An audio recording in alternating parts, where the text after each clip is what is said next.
2022년 12월 5일 진행된 2022 한국인권보고대회는 오프라인 현장과 온라인, 줌, 유튜브에서 동시 생중계로 진행되었습니다. 인권보고대회를 진행한 현장의 음향기기 상태를 사전에 점검했음에도 불구하고 행사 당일 기기 상태가 좋지 않아 온라인 생중계 음성에 잡음이 포함되어 있습니다. 중계화면 하단부에 송출되는 문자 통역 자막과 함께 시청해 주시기 바라며 당일 현장 속기와 자료집은 민변 홈페이지를 참고해 주시기 바랍니다. 집중적으로 두 번째 이야기를 드리겠습니다. 제가 잠깐 화장실 갔다 왔는데 죄송합니다. 저희 발제자는 다들 아시겠지만 첫 번째는 장기목 변호사님, 민변 국가보안법 TF 단장님 맡고 계시고요. 두 번째는 이정희 변호사님께서 저희 헌법소송 전반적으로 이렇게 같이 해주신 내용 중심으로 말씀드리겠습니다. 첫 번째로 장기목 변호사님의 말씀 청해 듣겠습니다. 네. 국가보안법 폐지 운동을 지속적으로 활성화시키는 관점에서 고민을 담았습니다. 먼저 국가보안법 폐지 운동이 놓인 조건을 보면 한반도 전쟁 위기가 고조되고 있습니다.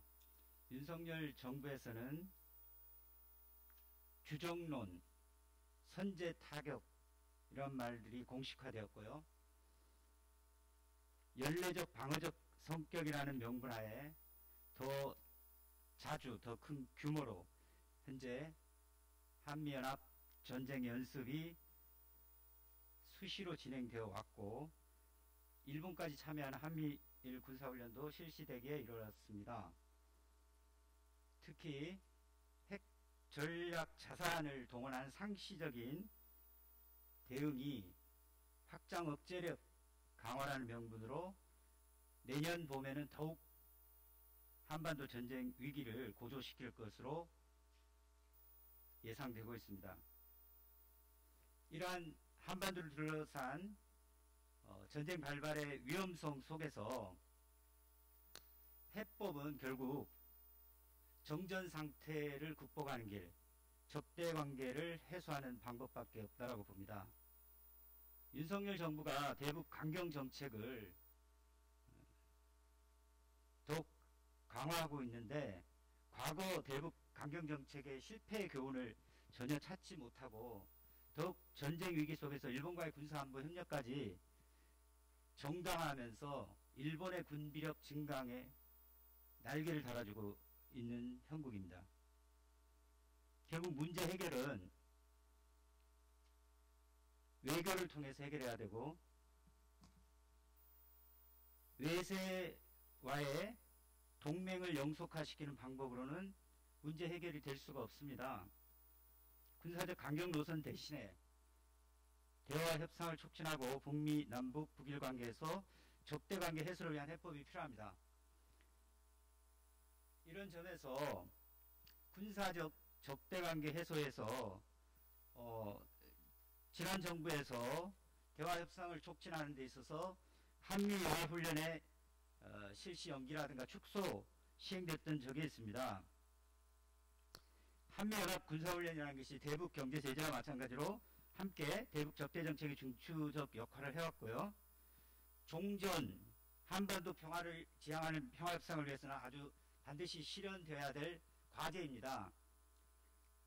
이 한미연합훈련의 중단과 같은 과제로서 바로 적대관계 해소를 위한 선결적 문제로 다뤄져야 될 것이 국가보안법 폐지 문제입니다. 그런데 이 국가보안법이라는 것이 분단 냉전 체제를 영속하게 한 남북 적대 관계를 모든 국민들에게 강요하고 대결 논리를 강요하는 이 측면이 있기 때문에 여기에 평화적 해법으로서의 적대적 군사훈련의 중단 이런 부분을 잘못 주장하다가는 종북몰이 당하기 쉽습니다. 국가보안법 처벌에 직면할 수 있는 이런 현실입니다. 따라서 이런 적대관계 해소 해법으로서의 국가보안법 폐지는 저는 바로 한반도 문제 평화적 해결을 위해서도 선결적 과제로 돼야 된다. 당위적인 중요성을 가지고 있다. 이렇게 우선 말씀드리겠습니다. 윤석열 정부의 종북몰이, 공안몰이는 제가 주로 전직 대통령과 거대 야당조차 종몰이 대상으로 삼고, 대통령이 그 진보 좌파도 협치하고 타협할 수 있지만은 북한을 따르는 주사파는 진보도 좌파도 아니다. 이런 말을 집권여당 그 원외 당협위원장 초청 간담회에서 공공연히 하고 있습니다. 그 윤석열 정부에서 과거 집권 세력의 그 몰락에서 교훈을 찾기는커녕 여전히 오히려 지지율 추락을 막고 위기에서 벗어나는 그러한 종북몰이, 공안몰이를 하고 있는 현실이 지금 상황입니다.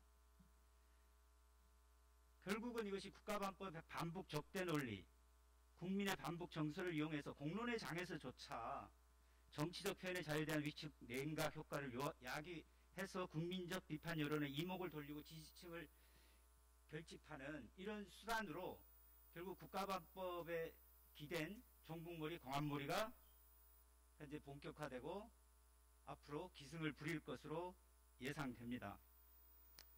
최근 그 국가반법 관련한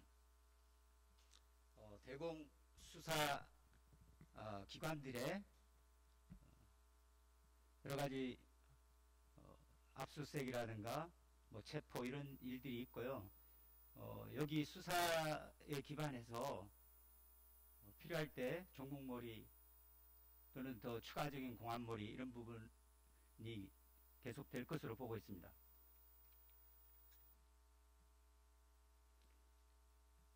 제가 국가보안법 문제 해결의 어려움과 복잡성 이렇게 한 부분은요, 국가보안법 문제 해결이 결코 쉽지 않다는 점을 강조하기 위해서입니다.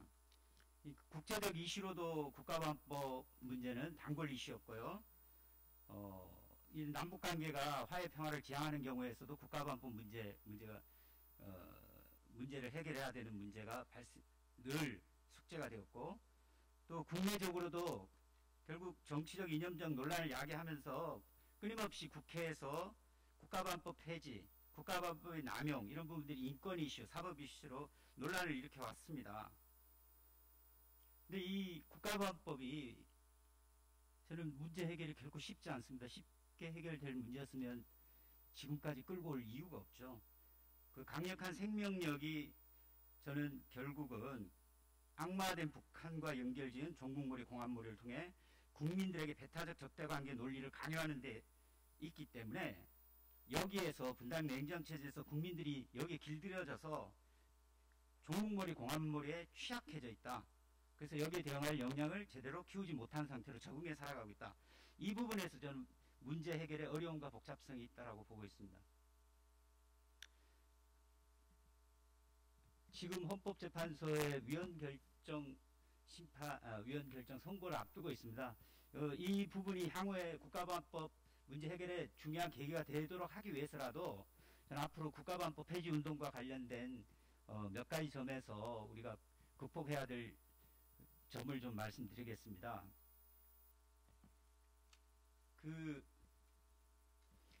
종북몰이, 공안몰이 타파를 위해서는 참 이게 자존심의 문제인데요. 이게 정가의 보도처럼 휘두르는데 이게 알면서도 당하는 문제 아닙니까? 그걸 휘두르는 사람들은 알 거예요. 이러다가 자멸을 초래한다. 왜냐하면 이명박, 박근혜도 똑같이 그렇게 해왔거든요. 근데 당장은 어쨌든 우리 그 통치위기 수습에 여론의 어떤 위기 국면에서 여론 반전을 꾀하는 데는 이걸 또 휘두른단 말이죠. 시도 때도 없이 휘두르면 이게 통하지가 않아야 되는데 통하는 부분들이 있기 때문에 이 부분을 해결하는 것은 결국은 한국민족 스스로 맷집 역량 키워야 되고 이 근간이 되는 분단 냉전 체제의 청산 그 과제로서의 국가보안법 폐지할 수 있는 그 부분으로 나가야 된다 이런 논리고요. 사문화 논리 극복은 국가보안법 폐지 운동에서 이 사문화 논리를 잘 극복을 못하고 있습니다. 그래서 저는 여기 착시현상, 착각이 있다라고 했는데요. 국가보안법이 존재하는데 인권선진국 민주화됐다, 이건 착각이라고 보고 있고요. 그 다음에 사문화됐다 이렇게 하면 군사정부에서나 있었던 국가보안법 문제, 현재는 전혀 한국 사회의 영향력이 크지 않는 이런 문제로 축소되면서 마치 국가보안법이 불편한 것 있냐, 국가보안법 이 문제가 왜 중요하냐, 이런 스스로 국가보안법과 관련돼서 저는 여러 가지로 피해자로서 북맹에서 벗어나지 못하고 동족에 대한 5만 가지 편견, 혐오 정서 극복하지 못하고 외세 의존에서 벗어나지 못하는 현실임에도 불구하고 오히려 착각과 이 분단냉전 체제에 대해서 길들여져서 이의를 제기하지 못하고 있고, 결국 국가보안법 사문화 논리를 극복할 수 있는 것이 국가보안법 폐지 투쟁을 활성화하기 위해서 굉장히 중요하다고 봅니다. 그 국가보안법 폐지 투쟁을 활성화하기 위해서는 결국 우리 국민 모두가 국가보안법이 피해자로서의 국가보안법 문제의 본질을 인식하고 분단냉전 체제에 이의를 제기할 수 있어야 하고, 그렇게 될 때 종북몰이, 공안몰이가 기승을 부리는 상황에서 무기력하게 대응하는 것이 아니라 그 문제의 본질을 결국은 분단냉전 체제에 대한 저항력, 이것을 키우는 데 있다라는 일이, 그리고 그 국가보안법이 바로 분단냉전 체제를 뒷받침하는 거대한 장애물이다. 그래서 여기에 대한 적극적인 저항과 도전의식으로 이어질 수 있다고 봅니다. 네, 마지막으로 국가보안법 문제는 한국 사회 근본 문제입니다.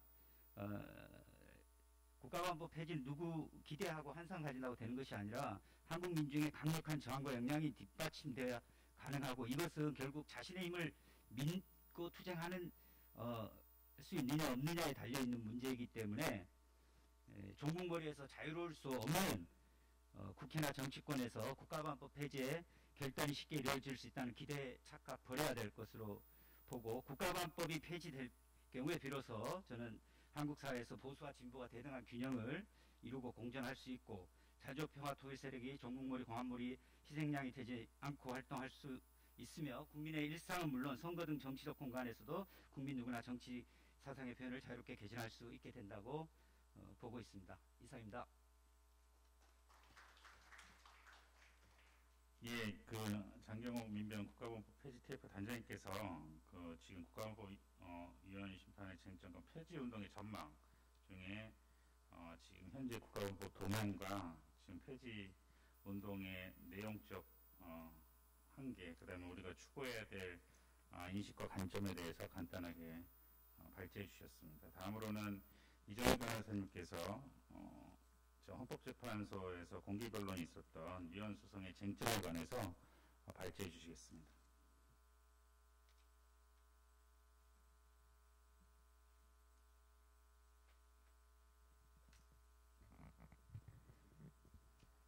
네, 국가보안법 제2조 7조 1항 3항 5항 위헌 소송의 쟁점에 관해서 말씀드리려고 합니다.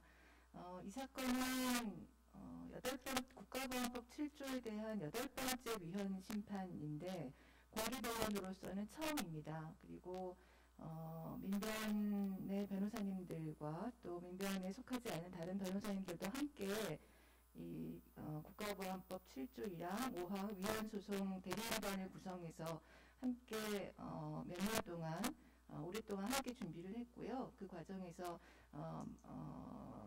민주법연의 교수님들께서도 매우 큰 도움을 주셨습니다. 이 자리를 빌어 감사드리고 당시에 위헌 심판의 쟁점에 대해서 간단하게 요약해서 말씀드리겠습니다. 위헌 재청인 또는 청구인 대리인들이 구두 변론에서 제기했던 주요 쟁점은 양심 사상의 자유 침해, 표현의 자유 침해, 국제평화주의와 평화통일 원리 위배, 국제인권규약의 헌법재판 규범성과 국제법 존중주의 등이었습니다. 이에 대해서 피청구인 이해관계인인 법무부 대리인은 7조가 남용되지 않고 있다. 그리고 소지도 역시 계속 합헌으로 결정이 돼서 처벌 대상이 되어야 한다는 점을 주로 주장을 했는데요. 어찌 보면 이런 그 법리적인 저희 청구인들이 주장했던 법리적인 논쟁보다는 7조가 이미 남용이 안 되고 있다는 점을 법무부 쪽에서는 주로 이야기하고 싶었던 것 같습니다. 그래서 엄격한 기소와 판결이 이루어지고 있다는 내용을 이야기를 했는데요. 그 근거가 그 엄격한 기소와 판결이 가능했던 것이 91년 개정의 효과라는 것이죠. 그런데 실제로 국가보안법 적용 통계를 보면 713쪽 표 1에 제가 적시해 놓았는데요. 91년 개정 후에도 김영삼 정부에서는 7조 구속자 수가 전두환 정부 50화국 7조 구속자 수보다 오히려 많았습니다. 이것으로 보아도 국가보안법 7조의 기소 건수가 줄어든 것이 91년 개정의 효과라는 주장은 사실과 다르다는 것을 알 수 있습니다. 7조 구속자가 줄어들기 시작한 것은 김대중 정부로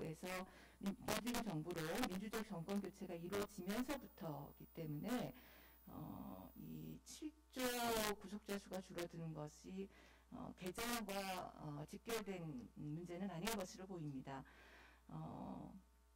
그 이후에 이제 2000년 이후에 남북 관계가 약간 이제 개선되기 시작하면서 법무부 측에서는 국가보안법 7조가 남북 현실과 시대적 상황, 범죄 현상에 따라서 기소율이 낮아지고 있다 이렇게 이야기를 했는데 714쪽에서 715쪽의 표 2를 보시면 노무현 정부에서 국가보안법 기소 건수가 2006년 34건까지 감소를 했는데 이명박 정부에서는 다시 늘다가 박근혜 정부에서는 2013년 197명까지 크게 늘어난 것을 볼 수 있습니다. 그리고 문재인 정부에서는 다시 줄어들지만 윤석열 정부 집권 이후에 지난 11월 9일 하루 동안 3개 사건 8명에 대해서 압수수색과 체포 등 강제 수사가 있었습니다. 이것은 대부분 국가보안법 사건에서 압수수색은 거의 7조 5항 표현물 소집적 기소로 이어져 왔기 때문에 윤석열 정부에서도 7조 기소 사건이 늘어날 가능성이 매우 크다고 볼 수 있겠습니다. 이런 점들을 보면 결국 국가보안법 적용 그 가능성 문제를 좌우하는 것은 결국은 어느 세력이 집권하느냐에 따라서 달라졌던 것으로 보입니다. 실제로 이명박 정부는 노무현 정부 시기에 합법적인 승인 절차를 거쳐서 이루어진 북한 방문과 북한 인사 반남도 국가보안법 위반으로 뒤늦게 기소했던 사례들이 있고요. 그래서 이런 집권 세력의 정치적 성향에 따른 자의적 운영 문제가 7조를 비롯한 국가보안법 전체에 내재되어 있다고 보여집니다. 이런 자의적 운영이 바로 구조화된 형벌권의 남용이라고 보입니다. 또 한 측면의 남용 문제는 정치적 악용입니다. 즉 사건 수는 개별 사건 수는 줄어들고 있지만 각각의 개별 사건에 대해서 매우 광범위한 압수수색을 비롯한 가혹한 수사, 언론을 동원한 정치적 활용이 수반되고 있습니다. 대표적인 것이 2013년, 2014년에 벌어졌던 내란동원 사건 조작과 통합진보당 강제해산 결정, 상황에서 벌어진 황선 신은미 씨에 대한 통일 콘서트 종복 공격이라고 볼 수 있습니다. 다시 박근혜 대통령은 이 통일 콘서트에 대해서 종복 콘서트라고 스스로 명명하였고 그러면서 황선 씨와 신은미 씨에 대해서 황선 씨에 대한 구속 그리고 신은미 씨에 대한 강제 출국 등등이 이어졌습니다. 이것은 2021년에 와서야 무죄 확정 판결과 그리고 기소유예에 대한 위헌 확인 그리고 기소유예 처분 취소로 종결되어서 거의 7년 동안 당사자들은 계속 재판과 그리고 유죄의 의심에 시달려야 했습니다. 법원부는 2015년 이후에는 원활한 사례가 없다 이렇게 공개 언론에서 주장했는데요. 황선 신은미 씨 사건에서는 2021년까지 항소 선고까지 계속 유지했었기 때문에 이런 검찰의 행위는 국가보안법 오남용이 최근까지도 계속됐다는 것을 보여준다고 볼 수 있습니다. 결국 저는 한국 사회에서 국가보안법의 남용은 자의적 적용 그리고 정치적 악용과 결국 같은 말이라고 생각합니다. 네, 법원부에서는 7조 91년 개정으로 인해서 초과주관적 구성요건, 즉 7조 1항 국가의 존립 안정과 자유민주적 기본 질서를 위태롭게 한다는 점을 알면서 또 7조 5항의 기존에 들어가 있었던 제1항, 3항, 4항의 행위를 할 목적으로 이 두 가지 초과주관적 구성요건이 나연 억제 수단으로 기능한다고 재판에서 공개 변론에서 주로 주장하였습니다. 하지만 그러면서 이제 이 국가의 존립 안정과 자유민주적 기본 질서라는 추상성 문제는 어쩔 수 없다 이렇게 이야기를 했고요. 또 실제로는 법원에서 판례에서 명백 위해를 가할 것이 명백한 경우, 공격성이 적극적일 것을 요구하는 경우, 또 행위자의 지위와 역할, 동기, 북한과의 연관성 등을 종합적으로 판단해야 한다는 기준들을 제시하고 있기 때문에 일반 국민들에게 적용되는 데 있어서 다의적 해석의 여지가 없고 판례가 일관성이 있어서 예측 가능성 또한 있다라고 이야기를 했고, 또 7조 5항에 1항, 3항, 4항의 행위를 할 목적으로 라는 문구가 있기 때문에 오히려 이거는 표현의 자유를 보장하고 있는 것이다 라고까지 주장하였습니다. 그러나 이것들을 전체적으로 모아보면 자유민주적 기본 질서라는 것이 매우 추상적이라는 것이라는 점은 더 반론의 여지가 없을 것입니다. 이것은 자기 거부를 하게 만들고 결국 무죄 추정의 원칙과 적법 절차의 원칙을 흔들게 하는 요소라고 당시에 저희 공개 변론에서 참고인이 적극적으로 주장하신 바가 있습니다. 이 점에 대해서 전반적으로 지금 법무부의 이 주장에 대해서 정리한다면 이렇게 얘기할 수 있을 것 같습니다. 흔히 명확성의 원칙, 예측 가능성이 있는지를 물으면 사람들은 이런 질문을 합니다. 어떤 말을 하면 국가보안법에 걸리는 것이냐라고 변호사에게 묻는데요. 국가보안법의 실무를 경험한 사람으로서 이에 대해서 제가 드릴 수 있는 답은 사람 따라 다르다라는 것밖에 없습니다. 그러니까 국가보안법 7조가 제공하는 예측 가능성이라는 것은 과거에 국가보안법 처벌 전력이 있거나 학생운동을 했거나 노동운동, 사회운동에 참여한 적이 있거나 진보정당의 당원이었거나 또는 이 사람들과 친분관계가 있다라는 것, 이런 사람이라면 기소 대상이 될 수 있다는 것뿐만입니다. 국가보안법 7조로는 행위의 가벌성, 헌법이 요구하는 행위의 가벌성은 매우 예측하기가 어렵습니다. 나의 어떤 말이 자유민주적 기본 질서에 위배될 것이냐를 미리 예측해서 할 수 있는 사람은 매우 드물 것입니다. 하지만 행위자의 가벌성은 완전히 예측 가능합니다. 그래서 7조는 행위형법이라기보다는 행위자형법으로 작동하고 행위를 처벌하는 것이 아니라 행위자의 사상을 처벌하고 그래서 사상을 이유로 한 차벌이고 국가 폭력이라고 봅니다. 그리고 이렇게 점을 알면서 제1항의 행위를 할 목적으로를 뒷받침할 만한 간접 증거를 수집하기 위해서 행위자의 인생 전체를 파헤치기 때문에 참고인 측 참고인이 변론에서 이야기한 것처럼 주장한 것처럼 이런 자유민주적 기본 질서를 위태롭게 한다는 점을 알면서 나는 초과주관적 구성 요건은 그 정황 증거를 채집하기 위해서 공권력을 적극적으로 발동하도록 유도해내는 구성 요건으로 되고 있습니다. 즉 차별적인 적용 문제를 지속적으로 악화시키고 국가 폭력을 만들어내는 것으로 이 7조 1항 5항의 점을 알면서는 작동하고 있다는 것이죠. 그 뒤에는 법무부 측이 제기했던 몇 가지 사항에 대한 일종의 재판 과정에 선언했던 변호사로서의 소회라고도 볼 수 있겠는데요. 사상의 자유가 우리나라의 법조계에서 얼마나 편협하게 이루어지고 있는지를 다시 한번 실감했던 시간이기도 하였습니다. 그 공개 변론의 법무부의 주장을 듣는 시간은요. 즉 보호할 필요가 없는 사상이다 라는 표현을 매우 자연스럽게 별다른 문제의식 없이 법무부가 이야기하고 이적 표현물을 가지고 있는 것은 내 몸 밖에서 일어난 일이기 때문에 그것은 양심 내면의 자유가 아니라 양심을 이미 외부에 표출한 것이다 라고 주장하고 그러니까 양심 형성의 자유를 처벌하지 않는 것은 처벌할 방법이 없기 때문이다 라는 주장이 이어졌습니다. 그리고 심지어 그 이른바 표현물 소지는 이른바 이적 표현물 소지는 네, 이적 표현물이라는 단어는 뭐 현재 적합한 단어는 아니라고 봅니다만 네, 이 표현물 소지 처벌은 마약, 무기, 아동 성착취물 소지 처벌과 유사하게 준수되어야 한다라는 주장까지도 서슴지 않았습니다.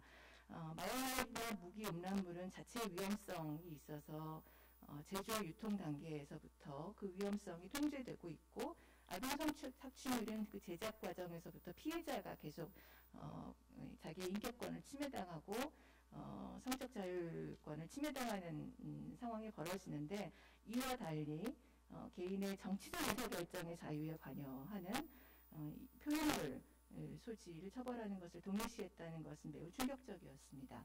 또한 당시에 일어났던 그 공개 변론에서 있었던 심각한 문제 가운데 하나는 프랑스 형법, 독일 형법 또는 영국, 이스라엘 뭐 등등의 형법 등이 예를 들면서 법무부 측에서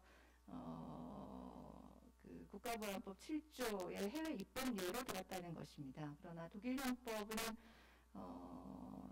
위헌 정당 또는 위헌 조직으로 확정된 단체의 선정물만을 선정물을 소지하고 있는 것을 처벌 대상으로 하고 있어서 국가보안법 7조가 어떤 단체에 소속된 사람뿐만 아니라 개별적인 개인들 그 아주 소소한 행위들까지도 처벌하는 것과는 매우 큰 차이가 있음을 우리는 알고 있습니다.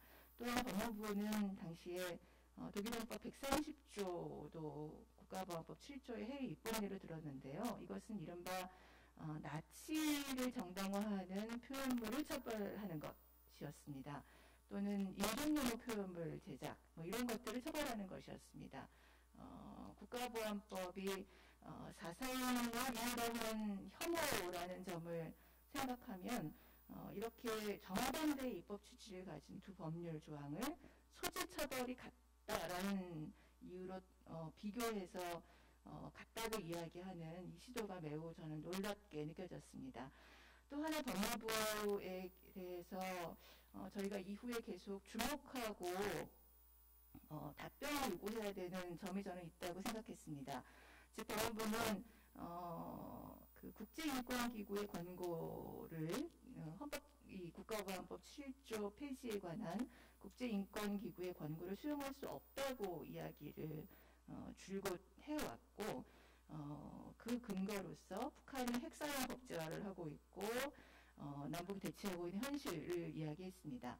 하지만 유엔의 이 7조 폐지 권고들은 유엔 인권기구의 7조 폐지 권고들은 모두가 다 이 북한과의 대립 상태를 전제로 하고 그럼에도 불구하고 7조는 과도한 표현의 자유와 사상의 자유 침해라는 점을 지적하는 것인데 법무부의 답변은 노골적인 국제인권규약 불이행 선언에 지나지 않는 것으로 보입니다. 이번 2022년 10월 외에는 계속 유엔 인권이사국으로 대한민국이 선언이 되어 왔었는데 헌법재판소의 공개 변론에서 이렇게 인권규약상 의무불이행을 정당화하는 논변을 펼치는 것이 매우 유감스러운 일이고 이런 논변 자체가 국제인권기구에 보고되어야 할 일이라고 저는 생각합니다.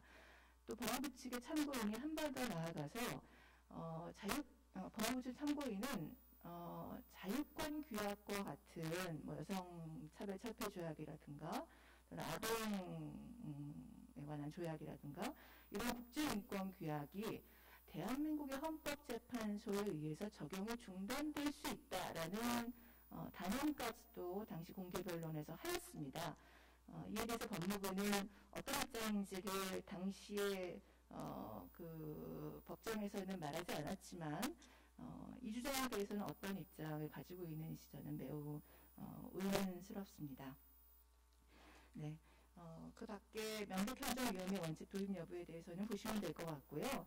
네, 이 공개 변론이 이제 곧 결정이 멀지 않았다고 생각합니다만 저는 헌법재판소가 이미 이전에 확인했던 소지와 취득은 양심 형성의 자유에 관한 것이다 라는 이전의 결정들을 상기하기를 바랍니다. 그리고 양심 형성의 자유는 절대적인 자유로서 어떠한 제한도 불가능하다고 했던 헌법재판소의 기존의 소외를 확인하고 그 원칙이 제대로 이번 위헌 결정에서 반영되기를 위헌 사건에서 결정에 반영되기를 바랍니다.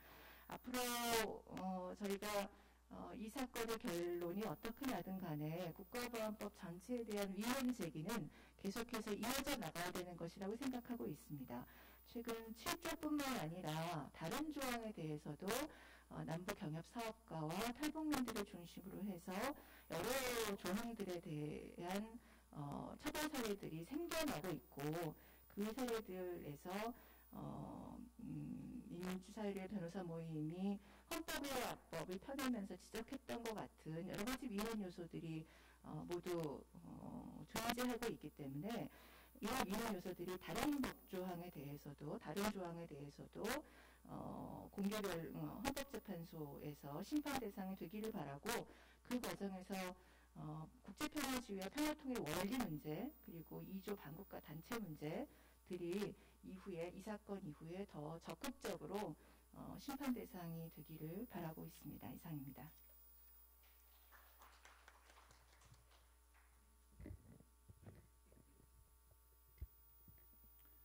예, 두 번째 발제는 지난번에 있었던 헌재에서 있었던 공개변론에서 그 이해관계 법무부 측의 논리에 근거가 없음 그리고 실제 7조 중심으로 한 7조 폐지의 법리적 근거 타당성에 관해서 말씀을 해주셨습니다.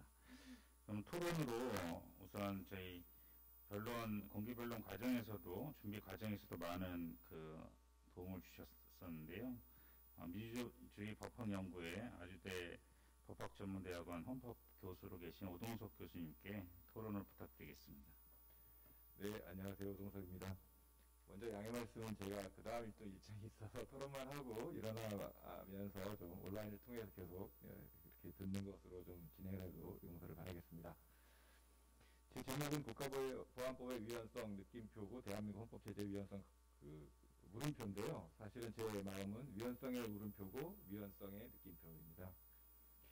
오늘 이제 인권보고 대회를 하시는 거고 또 이번 세션의 제목도 헌법 위의 악법인데 그때 우리가 말하는 헌법이나 인권하고 현재 법제화되어 있는 대한민국 헌법체제라고 했을 때 실존 법제화되어 있는 인권하고 헌법은 같은 것일까 라고 하는 것에 대한 문제제기입니다. 아주 구체적으로는 앞에 두 발제자께서 자세히 지적을 해주셨기 때문에 헌법 연구자로서 좀 편하게 그런 말씀을 저는 좀 드리려고 합니다. 사실은 우리가 과거에 그 국가보안법 폐지를 말하면서 형법으로 충분히 처벌 가능하다라고 했는데요. 사실은 그 형법은 그럼 어떤 형법이냐라고 하는 것도 사실 들여다봐야 될까 생각합니다. 내란 선동죄에 대해를 규율하고 있고 그것이 그 대법원에서 그 유죄로 결정이 되었다고 한다면 형법도 이제 우리가 흔히 생각하고 있는 헌법 아래에 있는 내지는 인권을 보장하는 그 형법은 아닌 거죠. 그리고 지지난 정부겠죠. 박근혜 전 대통령이 문화예술계 블랙리스트를 비롯한 반헌법적이고 전체주의적인 이런 행동을 청와대 국가정보원 그리고 일반 행정기관과 공공기관까지 이렇게 이르러서 헌법적 범죄를 저질렀음에도 불구하고 고작 직권남용죄로밖에 처벌할 수 없는 형법이라고 한다면 그 형법을 인권적이고 민주적인 형법이라고 얘기할 수 없을 거라고 저는 생각합니다. 그리고 또 하나 진보적인 정치인이 헌법 밖의 진보라고 얘기했을 때 저는 어느 누구도 헌법 밖에 있을 수 없다라고 생각합니다. 살아간다면 우리는 우리가 사는 것도 일정한 제한적인 범위가 있겠습니다만 인권과 민주주의를 이야기하는 일반 진보적인 사람들은 결국은 기존의 아니면 현재의 헌법 체제 바깥에 놓여 있을 수밖에 없을 거고 우리는 결국 이 헌법 체제를 어떻게 우리가 생각하고 있는 규범에 맞게 또는 정의에 맞게 재구성할 것인가에 대한 고민을 해야 될 거라고 생각합니다. 왜냐하면 사실 국가보안법에 대해서 폐지를 못하고 있는 이런 체제를 민주공화국 체제라고 얘기할 수는 없을 거고요. 근데 그 체제 아래에서 헌법재판소가 위헌을 선언할 거다라고 하는 것들에 대한 확신이 우리에게는 없습니다. 그리고 이미 헌법재판소는 1990년에 다 아시는 것처럼 한정합헌 결정을 통해서 헌법을 헌법체제 안으로 들어온 거죠. 그래서 우리는 헌법 위에 악법이라고 생각하지만 헌법재판소는 헌법 내의 법이라고 국가보안법을 규정한 바가 있습니다. 물론 판례를 변경할 수도 있겠죠. 그런데 그 헌법재판소를 과연 신뢰할 수 있을까요?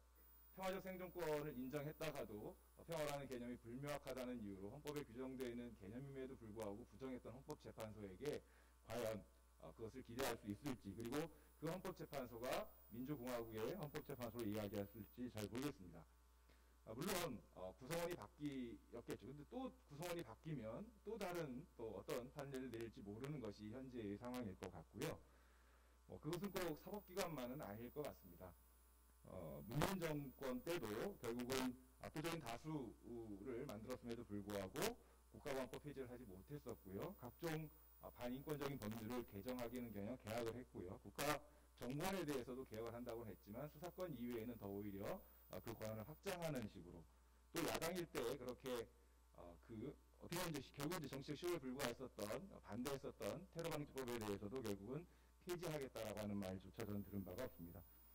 결국은 국토 선생님이 예전에 있는 말을 했듯이 국가보안법을 한정합헌 결정을 내렸던 것은 그 당시에 반공주의 퇴조와 국가보안법의 위기를 구출하기 위해서 사실은 지배체제 법적 해결 의미를 위해서 헌법 안에 이제 정당화하는 이런 기제를 만들어냈던 것이고, 그 헌법재판소에 의해서 만들어진 자유민주적 기본질서라고 하는 정식은 그 이후에도 수많은 반인권적인 법률들을 옹호하면서 그것을 합헌원 결정하면서 계속 되풀이고 되고 있는 것이 우리의 현실이라고 저는 좀 생각합니다.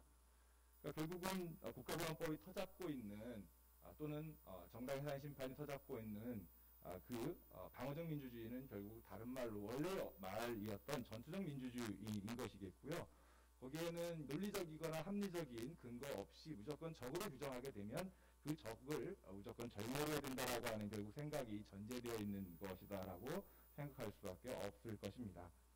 그렇기 때문에 최근에 아까 말씀하셨지만 이제 장도연 의원님께서 언급한 내용에서도 보시는 것처럼 김문수 경제사회노동위원회 위원장이 이제 사상에 대한 얘기를 하면서 저는 이제 그 더욱을 더 충격이면서도 분노했던 것은 본인이 전향한 적이 없다고 말했다. 그러니까 공개적으로 전향하도록 하는 것들에 대한, 그것은 다 아시는 것처럼 면을 떠 올라가게 되면 유신시대의 사상 전향 공작이 거기에 관련되어 있기도 하고요.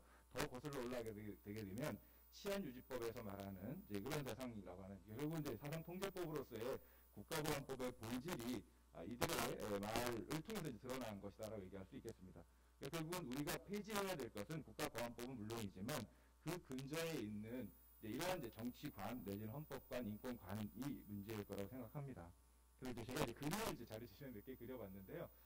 어쨌든 뭔가 우리는 민주화된 이후에 비상계엄이라든지 아니면 긴급조치라는 것들이 없어진 상황에서 민주화되었고 법치대로 운영이 되고 있다라고 많이 생각을 합니다. 그래서 그리고 일정한 이제 재량이라고 하는 것들이 뭐 다 아시는 것처럼 이제 법에 의해서 통제되고 있고, 남용이라는 거, 오용이라는 것들은 이제 사법부에 의해서 견제가 된다고 이렇게 말씀하시는데, 이정근 의원님께서 말씀하셨던 것처럼 실질적으로 이제 법원에 의해서 그런 것들이 이루어지고 있지 않은 거죠. 그러니까 어떻게 보면 과거에 우리가 헌법 위 내지는 헌법 밖이라고 배웠던 것들이 이미 헌법 체제에 되어 있으면서도 어떤 의미에서는 법의 이름으로 정당화되고 있고 법에 의해서 마치 통제되는 것처럼 재량이라는 이름으로 권력화하고 있고 저는 이제 폭력화하고 있다고 생각합니다. 그래서 제가 3차원적으로 보게 되면 안과 밖은 도너츠처럼 이렇게 통해져 있는 것이고, 우리가 가지고 있는 법치주의 내지는 입헌주의 내지는 인권이라고 하는 그 체제로서를 말하는 겁니다. 인권의 기본적 중요성이라든지 민주주의를 부정한다라기보다는 우리 헌법 체제라는 이름으로 가지고 있으니까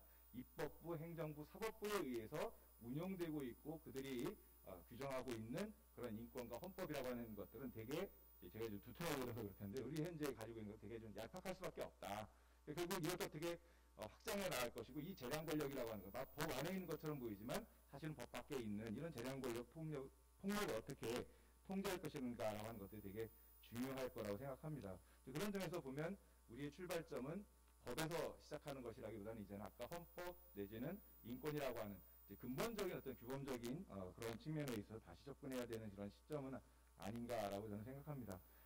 인권과 관련해서 한 가지 더 말씀드리면, 저는 이제 늘 국가인권위원회의 이제 진정에 대한 각하 부분이 어떻게 보면 이게 법적인 시선에서 보면 각하이지만 인권적인 측면에서는 전혀 각하될 수 없다고 생각합니다. 아마 10개의 호에 있는 것들 한번 읽어보시면 인명으로 되어 있다고 해서 인권에 대한 문제를 각하할 수 있는지 저는 전혀 그럴 수 없다고 생각합니다. 법정에서는 그럴지 몰라도 인권은 그럴 수 없을 거라고 생각합니다. 그러니까 인권과 헌법이 어느 이제 지점에 서 있어야 되는지에 대한 문제들을 단편적으로 거기에서 볼 수 있고 그게 이제 인권이라고 하는 것이 법제화되게 되면서 얼마만큼 어떻게 보면 법의 주변화가 되어 있는지에 대한 이런 문제들에 대해서 법을 연구하는 저나 몇몇 변호사님들께서 함께 좀 고민을 좀 해보셨으면 좋겠다, 했으면 좋겠다 이런 이제 말씀을 드리고요.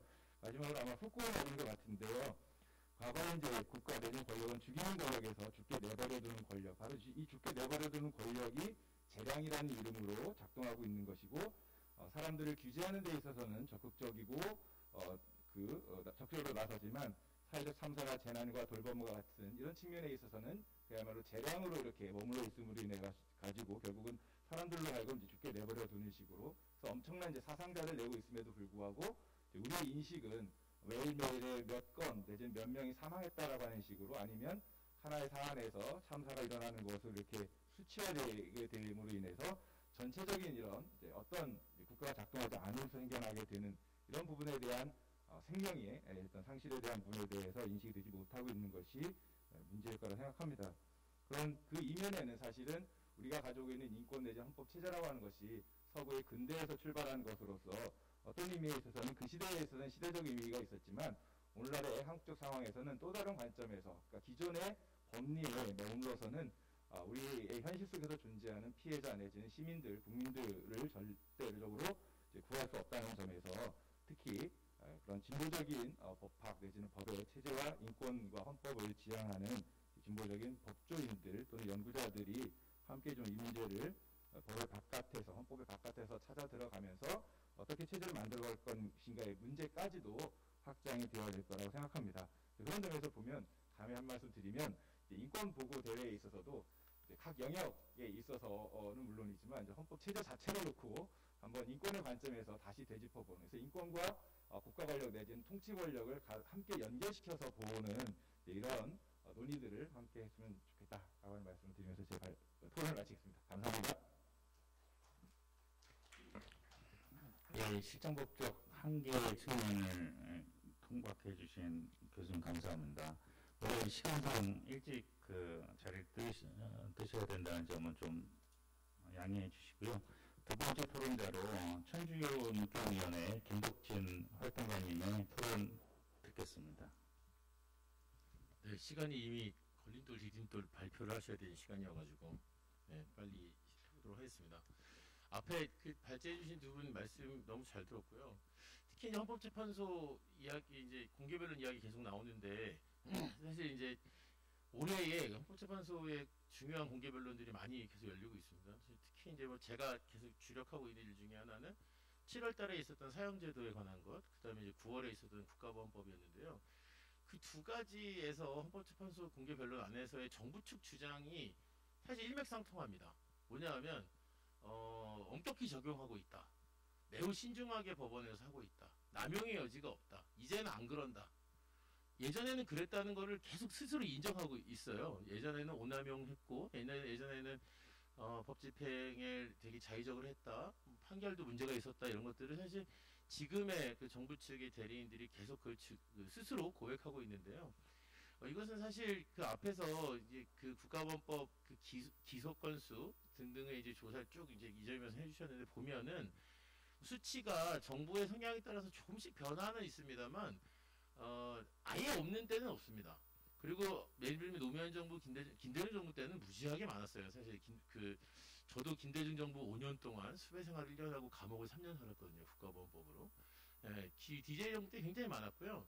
노무현 정부 때 들어서서도 이제 점점 줄어드는 추세는 분명합니다만 실제로 그거는 여전히 존재하고 있는 거죠. 그러니까 이제 대통령이나 정부를 운영하는 분들의 생각과는 또 별개로 공안 기관들의 움직임은 사실 계속되고 있는 거지 않습니까? 그러니까 그게 사실 그런 것들이 아까 장혁 변호사님 지적하셨던 사문화의 어떤 뭐 논리, 국가보안법으로 이제 감옥 가는 사람 없다. 뭐 이런 얘기들을 사실 이제 계속 하게 되면서 국가보안법이 이제 우리 곁에서 특별하게 작용하지 않는다라는 생각을 자꾸 심어주는 것 같습니다. 특히 이제 우리는 역사 속에서 국가보안법 위반을 통해서 고문받고 날조되고 또 징역을 뭐 수십 년씩 사시고 또는 사형이 집행당하고 이런 역사들을 이제 계속 그 보아왔고 또 그 과정들이 최근에 이제 재심 등을 통해서 이제 다시 밝혀지고 언론에 나오면서 국가보안법 위반하면 이렇게 어마어마한 일들 누군가가 잡혀가서 고문받고 구타당하고 그 다음에 징역을 살고 또 사형 집행당하고 뭐 이런 일들이 아니면 별 문제가 없는 것이 아닌가 하는 어떤 그런 그 생각들을 우리가 은연중에 갖고는 있지 않나 모르겠습니다. 이 국가보안법 위반이라는 어떤 그 예를 들면 아까 말씀드렸지만 뭐 제가 저는 이제 90년대 후반에 99년에 이제 국가보안법 위반 감옥에 갔는데 감옥에 있는 일반 다른 이제 동료 수용자들 다 이렇게 얘기합니다. 아니 무슨 김대중 대통령 시대의 국가보안법이야. 학생이 무슨 감옥에 들어와. 너 다른 법원 다른 걸 위반으로 들어왔는데 뻥치는 거 아니야? 이렇게 얘기하는 사람들이 진짜 많았어요. 어떻게 그 시대에 국가보안법으로 감옥에 온 사람이 있을 수 있느냐? 그러니까 이런 식으로 사실 우리가 이 국가보안법 자체에 대한 피해에 대한 이야기들이 그동안 너무 이제 거대 담론 속에 있었던 것은 아닌가 생각해 봅니다. 2000년대 이제 들어서 계속 나왔던 그 피해 사례들은 일상 속에서 있는 일들이잖아요. 뭐 북한의 개정을 리트윗을 한다든지 또는 북한에 출판된 책을 소지하고 그걸 가지고 교육과 공부를 한 선생님들이라든지 또는 남북 경협 그렇게 모든 정부에서 권장하고 권유했던 경협을 하면서 북한의 어떤 기술과 한국의 자본을 결합시키려고 했던 사업가라든지 이런 사람들이 이제 계속적으로 국가보안 위반의 피해자가 사실 되고 있고 정식으로 출판한 출판물 같은 것도 언제든지 수사할 수 있으면 할 수 있다라는 것이 지금의 이제 실제 현실인데요. 그 현실들이 이제 너무나 그 일상적인 것임에도 불구하고 일반인들에게는 다가오지 않는 것처럼 느껴지게 하는 그런 경향들이 사실 가장 큰 어려움인 것 같습니다. 근데 이제 국가보안법이 어떻게 일상을 검열하고 있느냐, 무슨 검열당하고 있느냐 이렇게 얘기하지만 사실 그 작년에 이제 국가보안법 입법동의청원 국회 10만을 하면서 그때 9일 만에 그걸 했거든요. 근데 이제 여태까지 입법동의청원 한 것 중에 가장 빨리 사실 한 거예요. 10만 명을. 물론 그 뒤에 법 개정돼서 이제 5만 명으로 줄어서 더 빨리 하는 경우도 나올 수 있겠습니다만, 그러고 나서 이제 국가보안법을 발의하기 위해서 국회를 정말 무던히 문을 두드렸습니다. 국회에 계시는 뭐 개인적인 친분이 있는 분들 또는 뭐 진보 진영 또는 우리 민변 회원이셨던 그런 분들도 꽤 많이 계시잖아요. 국회. 국가보안법 폐지 법안을 공동 발의해달라고 여러 차례 호소했는데 실제로 거기에 잘 호응하시지 않으세요. 민주당 뭐 예를 들면 지금 현재 이제 국회에 있는 분들께서 본인 당사자가 국가보안법 피해자이셨던 분도 있고 본인의 친구들, 동료들, 가까운 사람들이 국가보안 피해자였던 분도 있고 국가보안법 피해자들을 변론하셨던 분들도 있는데 그 분들이 국가보안법 폐지 법안에 선뜻 그 공동 발의를 참여해 주시지 않았습니다. 실무를 담당했었던 저로서는 상당히 충격적이었고 이것이 이분들이 이제 지역구 여론이 좋지 않다 뭐 등등등 여러 가지 이유를 대실 수 있겠지만 이 국가보안법 폐지 법안에 발의하는 것도 망설일 수밖에 없게 만드는 국회의원들에게도 라는 식의 어떤 스스로 하는 자기 검열 자체가 여전히 작동하고 있다. 사실 그렇기 때문에 국가보안법 폐지 법안이 무려 17년 만에야 발의가 된 거거든요. 18대, 19대, 20대 국회 때는 국가보안법 폐지안 개정안이 전혀 발의된 적이 없습니다. 21대 국회, 17대 국회 이후에 21대 국회에 와서야 발의된 것인데 국가보안법 폐지가 정말 뭐 입법부에서 될 것이라고 지금 기대하고 있는 분들은 사실 국가보안법에 대해서 고민하고 계시는 분들 중에는 거의 없으시지 않을까요? 사실 이게 너무 속상한 일인데요. 그래서 헌법재판소에 가서 이렇게 저희가 매달릴 수밖에 없고 이번 이제 공개변론을 맞이해서 사상 처음으로 7대 정당의 수장들, 실질적인 수장들 대표들입니다. 그냥 뭐 조그만 기구의 대표들이 아니라 각각의 종단을 대표하는 뭐 조계종 총무원장, 천주교 주교회의, 또 뭐 LCCK 총무님 이런 분들이 처음으로 그 연명을 하셔가지고 의견서를 제출하시기도 했고 또 국가인권위원회가 2004년에 이어서 또 이번에 입장을 또 내기도 의견서를 전달하기도 했죠. 이런 그 좀 많은 변화들 기존에 있을 때와는 다른 변화들이 사실 있고요. 지금 뭐 언론 단체를 비롯해서 많은 단체들이 매주 월요일마다 뭐 적게는 5군데 또는 많을 때는 막 10여 군데가 계속 의견서를 제출하는 기자회견을 지금 끊임없이 하고 있습니다. 2004년 뭐 여의도에서의 그 국가보험 폐지 투쟁을 기억하시는 분들도 계실 텐데요. 그때 이후로 지금처럼 이렇게 모이는 적이 없었다. 국가보험 폐지를 위해서. 그때는 그 모임의 어떤 우리의 시선이 국회로 가 있었다면 지금 이제 헌법재판소로 와 있는 것이 좀 다르다고 생각합니다.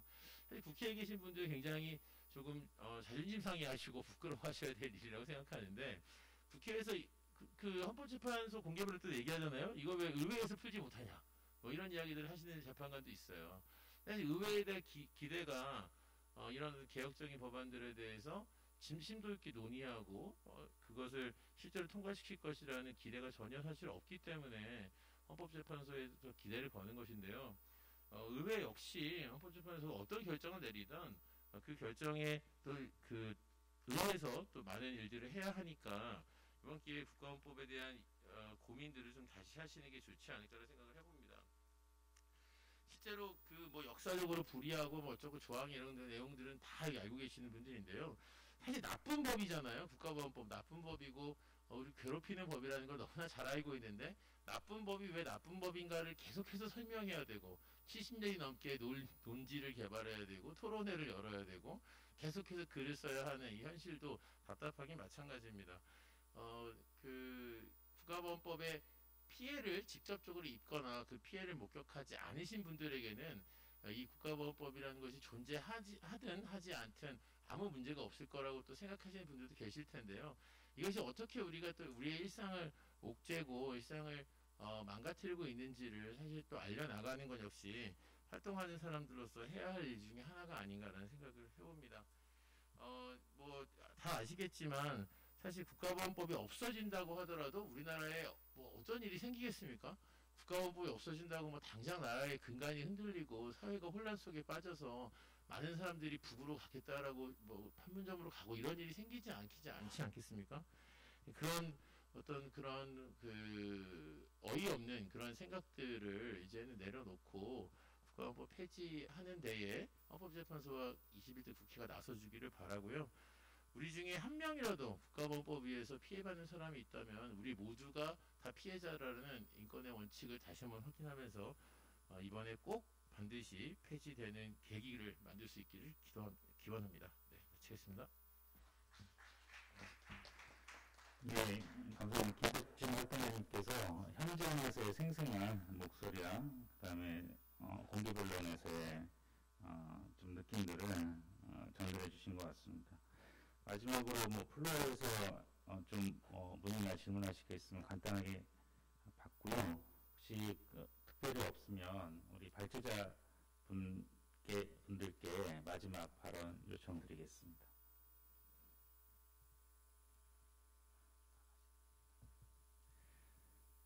예, 특별히 없으면 이정희 변호사님께 좀 마무리 발언 요청드리겠습니다. 네, 2004년 이후에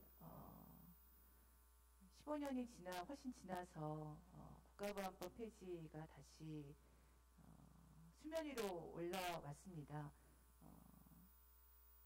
우리 모두는 국가보안법이 없는 세상에서 살아본 적이 없습니다. 민주사회를 위한 변호사 모임은 국가보안법이 국가보안법과 싸우면서 만들어진 그리고 활동해온 단체라고 저는 생각합니다. 이 국가보안법으로 희생을 당하신 선배 변호사님들도 계시고요. 국가보안법 폐지 운동이 이번 헌법재판소 결정으로 얼마나 큰 파열구를 낼 수 있을지는 아직 우리도 완전히 다 알지 못합니다. 하지만 가능하다면 큰 파열구를 내기 위해서 많은 분들이 최근 몇 년 동안 또 민변에서 큰 힘을 실어주셔서 함께 노력해왔고 이것이 내년 초 정도로 예상이 되는데요. 헌재 결정에서 조금 더 폭넓은 위헌 결정이 날 수 있도록 함께 해주시기를 바랍니다. 그리고 기필코 이 결정, 이 작은 구멍이 국가보안법을 완전히 무너뜨리고 종북놀이가 더 이상 한국 사회에 존재하지 않도록 하고 반공체제를 뛰어넘어서 조금 더 큰 변화를 남북관계와 평화, 한미관계들의 변화를 만들어낼 수 있는 기틀로 작용하기를 바라봅니다. 감사합니다.